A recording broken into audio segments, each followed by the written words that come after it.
Present తెలంగాణలో real estate పరిస్థితి ఎట్లుంది? కాంట్రవర్సీలు ఏం లేవు కానీ బేసిక్గా మనం ఫస్ట్ ఒక ప్లాట్ ఉంది అని ఒక అతను ఎవరో ఒక వెంచర్లో కొనుక్కుని అతను ఉంటాడు.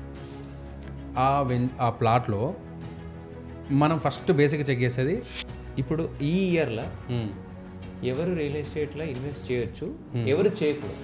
మీరు ఖచ్చితంగా సిటీ అవుట్స్కట్లో మీరు ఎట్లయితే 50 కిలోమీటర్లు దాటుతున్నారో మీరు మిస్గైడ్ అవుతున్నట్టే 100% ప్రతి ఒక్క కస్టమర్ తెలుసుకోవాలి.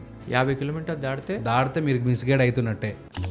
బీహార్లో కొందరు రియల్టర్స్ ఒక 10 మంది కలిసి ఏం చేశారంటే ఓన్ బ్రిడ్జ్ ఒక కెనాల్ మీద చిన్న బ్రిడ్జ్, అంటే ఒక 5 లక్షలు ఇన్వెస్ట్ చేసి చిన్న బ్రిడ్జ్ మొత్తం కాదు అది, ఓన్లీ దాని మందం ఒకటి చిన్న దాకా కట్టిర్రు, కట్టి వదిలేసారు. ఏంటంటే గవర్నమెంట్ ప్రాజెక్ట్ ఇక్కడ పెద్దది వస్తుంది, మీరు మనకు నా ప్లాట్లు పెరుగుతున్నాయని చేసిరండి.